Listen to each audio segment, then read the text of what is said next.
A 5-year-old boy suddenly asked his mom if she had ever had an abortion. You had a baby die in your tummy. Honey, who told you I had a baby die in my tummy? She told me she died in your tummy.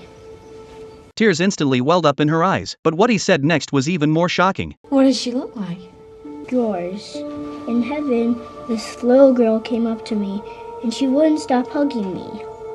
Her heart sank with sadness. She wiped away her uncontrollable tears. Honey, what was her name?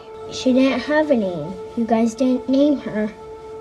Already sobbing uncontrollably, the child they lost before birth never had a name, and they never found out if it was a boy or a girl. Not long ago, the boy suddenly got very sick, vomiting non-stop, with a high fever that lasted for days. Terrified, his parents rushed him to the hospital. After a series of tests, doctors diagnosed him with a ruptured appendix. It was extremely dangerous. They told the parents to prepare for the worst. The couple was completely overwhelmed with fear. But then, a miracle happened. The boy survived. But soon the father noticed something strange. The boy said he went to heaven during surgery, and that he saw the doctors trying to save him in the operating room. He told his mom, but she thought it was just his imagination. The next day, the father asked his son more about heaven. The boy began to recall the strange experience. He said he started floating up without meaning to, and watched the doctors operating on his body. Then he arrived at a peaceful and quiet place, where he saw a grand and beautiful church. Curious, he walked inside, and saw the most beautiful scene, so he quietly sat down, and listened to the angels sing. Just then, a man in a white robe walked up to him, and said someone wanted to see him, then took his hand and led him away. Worried something might be wrong with his son, the father reached out to a top psychologist in the country. He told the expert what had happened. The expert said it was probably just a near-death hallucination, but the boy's story felt too real. Clearly the expert's answer didn't settle the father's doubts. That night, the father took out a picture book, and asked his son if this was the man he saw. The boy said the clothes looked right, but the face was different. That's when the father really started paying attention. Could his son have actually been to heaven?